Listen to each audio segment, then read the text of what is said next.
ये माहौल जो अभी देखने को मिल रहा है, ये माहौल नहीं समझ में आ रहा था। सीमांचल में ओवैसी का कोई बहुत ज़्यादा कुछ नहीं होने जा रहा है। तो मैं समझता हूँ कि ये थर्ड फेज भी हमारा बहुत अच्छा होने जा रहा है। लेकिन वैचारिकता इतना कट्टरपन है, इतना कट्टर है कि जो लास्ट राउंड में आकर के ये लोग ड्रामा कर रहे हैं, पाकिस्तान सीएए और ये वो, कुछ असर नहीं होने जा रहा है। ये चुनावी दाव भले हो सकता है, लेकिन नीतीश के निकम्मापन पर ही लोगों को गुस्सा है। नमस्कार, मेरा नाम केशव कुमार झा है और आप लाइव स्ट्रीम्स देख रहे हैं। 2020 के बिहार विधानसभा चुनाव के लिए आज आखिरी दिन था चुनाव प्रचार के। ऐसे में जितने भी राजनीतिक दल के नेता हैं वो क्षेत्र भ्रमण करके अब पटना लौट रहे हैं। इस वक्त हमारे साथ कांग्रेस के वरिष्ठ नेता सुबोधकांत सहाय जी हैं, जो कि लंबे समय तक बिहार के विभिन्न विधानसभा क्षेत्र में चुनाव प्रचार करके पटना लौटे हैं। इनसे जानते हैं कि बिहार महागठबंधन के लिए किस तरह के माहौल है क्षेत्रों में। सर, लंबा सफ़र आपने किया विधानसभा क्षेत्रों में, कई प्रत्याशियों के लिए आपने वोट मांगा, किस तरह के माहौल देख रहे हैं महागठबंधन के लिए? देखिए, जब शुरू हुआ था चुनाव तो इनिशियली हम लोगों को ये लगता था कि 2015 का चुनाव जिसमें हमने मोदी को रोका था 2015 में भी, लेकिन आज की परिस्थिति बदली हुई थी। लालू यादव जेल में है, नीतीश सरकार लेके बीजेपी के साथ चले गए। तो ये माहौल जो अभी देखने को मिल रहा है, ये माहौल नहीं समझ में आ रहा था। लेकिन इतना क्लियर था कि ये जो गैप हुआ है, इस गैप से कहीं बड़ा जो लैकुना है वो एंटी इनकम्बेंसी का है। लेकिन वो इतना अंडर करेंट, इतना स्ट्रॉन्ग है कि मोर देन ए विंड मैं कह सकता हूँ। जहाँ से मैं अभी आ रहा हूँ, लास्ट सीमांचल का इलाका जो है, सीमांचल वैसे भी ट्रेडिशनली कांग्रेस आरजेडी का है। वहाँ पे किशनगंज, पूर्णिया, कटिहार, अररिया और मधेपुरा वगैरह करते हुए पिछले कुछ दिनों से सीमांचल में ओवैसी ने भी एंट्री कर दी, उन्होंने उपचुनाव जीता है। सीमांचल में ओवैसी का कोई बहुत ज़्यादा कुछ नहीं होने जा रहा है। किशनगंज के इलाके में उनका एक जो बाई इलेक्शन में जीता है, उसी के अगल बगल थोड़ा बहुत है। लेकिन ये इतना स्ट्रॉन्ग विंड है बदलाव का, खासकर हमें नहीं लगता है कि जो बेस उन्होंने बना करके राजनीति शुरू किया है, माइनॉरिटीज़ का बेस, उस माइनॉरिटीज़ में कोई अपना वोट बर्बाद नहीं करेगा। 100% मैं कह रहा हूँ। एक आध सीट पर उनका, क्योंकि सीटिंग है, एक आध उनका भले ही जो भी हो जाए, लेकिन कहीं भी नहीं है। और ये चिल्लर पार्टी जितने चल हैं, जो एक तरह से कहीं ना कहीं बीजेपी के अपशूट बन करके काम कर रहे हैं और बीजेपी को नुकसान पहुंचाने का भी काम दोनों ही कर रहे हैं। क्योंकि ये जिन लोग जो भी मैनेजर रहे हैं, उन लोगों ने जितना प्रयास किया है, फाइनली ये बैकफायर हुआ है उनके तरफ से। उसके पैरेलल में पहली बार इतना पॉलिटिकली स्ट्रॉन्ग गठबंधन है, लेफ्ट फ्रंट है पूरी तरह कांग्रेस आरजेडी का, जिसमें एक इंच कोई इधर से उधर हिलने वाला नहीं है। तो ये एक प्रोग्राम ओरिएंटेड मोर और लेस ये गठबंधन हुआ है बिहार में। और ट्रेमेंडस तेजस्वी यादव में जो एक ऊर्जा, 17 मीटिंग उन्होंने किया है पर डे, 17, मतलब ये हरकुलियन जॉब है। लेकिन वो उनका जो क्षमता और गंभीरता, ये दोनों का समावेश देखने को मिला हमको। तो मैं समझता हूँ कि ये थर्ड फेज भी हमारा बहुत अच्छा होने जा रहा है। मतलब आपको क्षेत्र भ्रमण के दौरान आरजेडी और कांग्रेस के पक्ष में माहौल दिखा, लोग मुख्यमंत्री के लिए तेजस्वी यादव को एक्सेप्ट कर रहे हैं? पूरी तरह से पागलपन के हद तक। और उसका मुख्य कारण मुझे लगता है कि बदलाव के लिए एकदम डिटरमिन्ड है कि किसी तरह बदला जाए। और तेजस्वी उनको उस लिहाज में एक सक्षम निकला है, नेतृत्व देने वाला व्यक्ति, क्लैरिटी है दिमाग में। अब वो सामाजिक न्याय के बाद आर्थिक न्याय की बात करता है, तो ये सब एक अच्छी सोच है। और प्लस कांग्रेस का एक मैच्योर्ड लीडरशिप का बैकअप है राहुल गांधी का। राहुल गांधी भी 2 दिन थे सीमांचल के इलाके में, तो कैंप कर रहे थे बल्कि उसी साइड में वो, तो ये सब जो बैकअप था वो एक यंग लीडरशिप को बूस्ट करने के लिए काफ़ी था। कांग्रेस भी 70 विधानसभा सीटों में चुनाव लड़ रही है, आप भी कई सीटों पर आए हैं चुनाव प्रचार करके, किस तरह का माहौल देख रहे हैं कांग्रेस के पक्ष में खास करके? मैं इक्वली जो देखता हूँ कि कांग्रेस का जहाँ कैंडिडेट है, ऑब्वियस है ज़्यादातर तो हम लोग कांग्रेस कैंडिडेट के लिए ही कैंपेन कर रहे हैं। अनऑर्गेनाइज भीड़ एक तो होता रहा है। मोदी जी का पॉलिटिक्स में आने के बाद उनका इवेंट मैनेजमेंट और मार्केटिंग मोड पे पूरा पॉलिटिक्स को उन्होंने ला दिया है। हम लोग जीवन भर कभी अपने कुव्वत पे लड़ाई लड़ते रहे, तो मैं वो देखता हूँ कि मैं जानता हूँ एक तेजस्वी जी के पास और 2 कांग्रेस के पास 3 हेलीकॉप्टर से पूरी बिहार की चुनाव हुआ है। दूसरी तरफ 20 हेलीकॉप्टर और जो है फिक्स विंग प्लेन वगैरह जो बीजेपी के गठबंधन के डिस्पोजल पे था, एयरपोर्ट पे अंदाज लगता है। तो ऐसे हालत में हम क्या कर सकते हैं अपने चुनाव रैलियों को सफल बनाने के लिए, मैं अच्छी तरह जानता हूँ।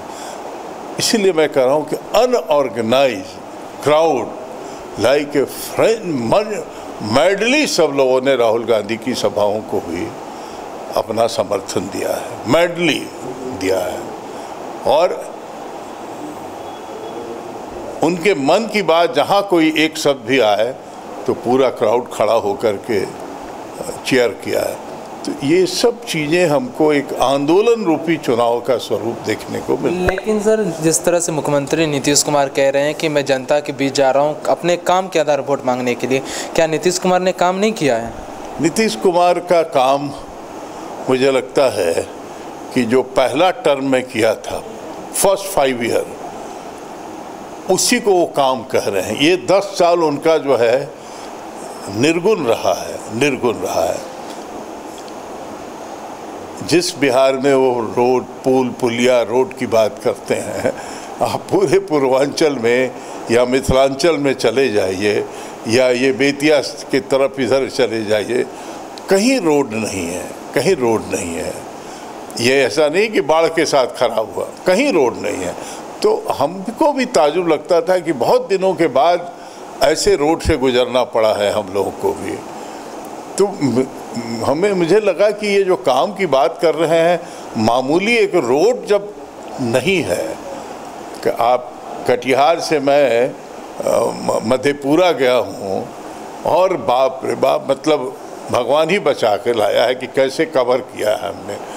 तो ये जो कोसी बेल्ट का इलाका है, वहाँ इतना मक्का होता है, जूट होता है, आप एक प्रोसेसिंग प्लांट नहीं आज तक लगा पाए वहाँ पे लोगों को, जबकि वहाँ का मक्का देश के सारे बाज़ारों को फीड करता है।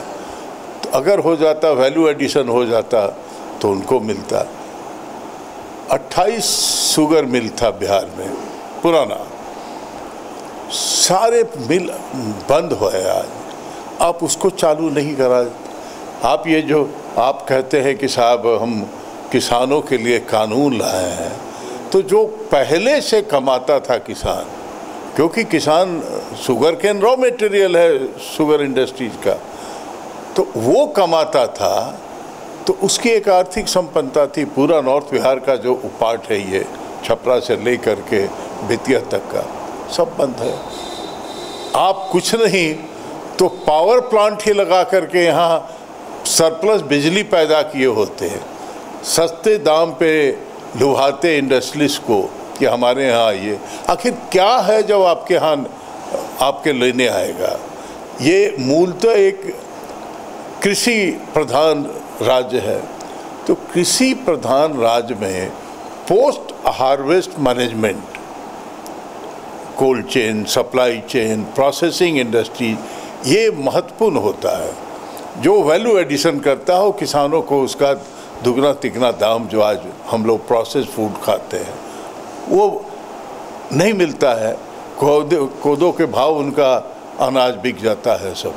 तो ये सब चीज़ें जो कर सकते थे, तो कौन सा ऐसा काम किया उन्होंने जिससे कि, और आप पूरे चुनाव को देखिए, इस देश के प्रधानमंत्री, मुख्यमंत्री किस चीज़ पे वोट मांगा? जंगल राज, कौन सा जंगल राज की कहानी कह के सब के सब कितना लोअर लेवल पे हो करके कैंपेन हुआ। अगर आपको इतना ही अपने ऊपर कॉन्फिडेंस था तो आप बताते 1 2 3 4 5, आप बताते। महिलाओं के आरक्षण की बात करते हैं, वो 10 साल मैं यूपीए सरकार का मंत्री रहा हूँ, ये आरक्षण तो सोनिया गांधी ने दिया था महिलाओं को 50%। मनरेगा हमने दिया जिससे ग्रामीण क्षेत्र को आर्थिक स्वावलंबीपन मिला। तो आपने कौन सा ऐसा काम किया है? कौन सा किया है? मोदी जी न कह पाए कोई चीज़, क्योंकि उनका तो खैर जो चार्ट है परफॉर्मेंस का वो और 0/0 है। वो वादे ही उनके जुमले अगर हैं तो फिर उनको, लेकिन नीतीश कुमार ने, जैसा मैंने कहा कि पहला 5 साल के आधार पे वो कहते हैं हमने काम किया, लेकिन ये जो 10 साल है उनका टोटल बेकार। मतलब इस बार महागठबंधन की सरकार बन रही है? निश्चित तौर पे बन रही है। मैं आपको कहूँ कि, और बिहार का एक अद्भुत, हम लोग सब बिहार के इसी धरती से पैदा हुए हैं, अद्भुत इस मिट्टी का असर है।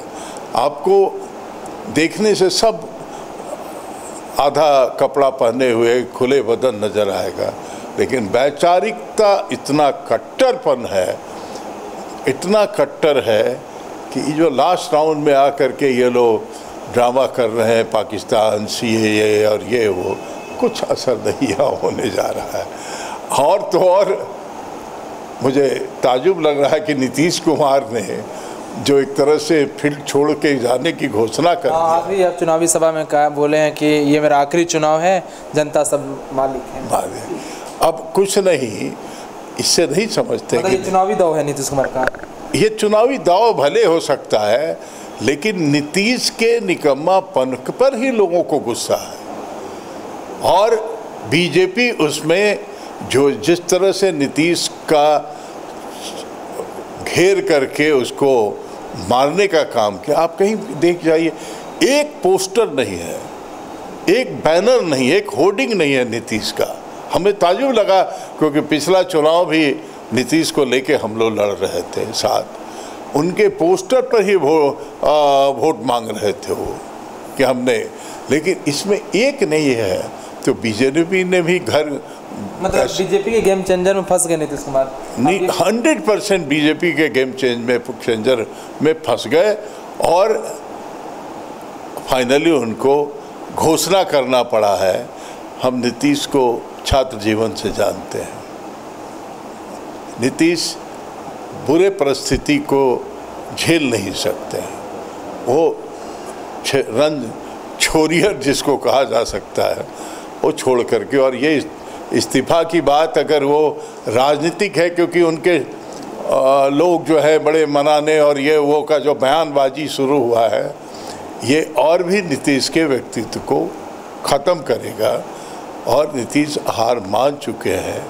नीतीश के पूरे कैंपेन में ही हांफा हुआ, थका हुआ पन नज़र आ रहा था, और ये फाइनली हैज़ डिक्लेयर, तो जनता अब उनको रिटायर करवा देगी।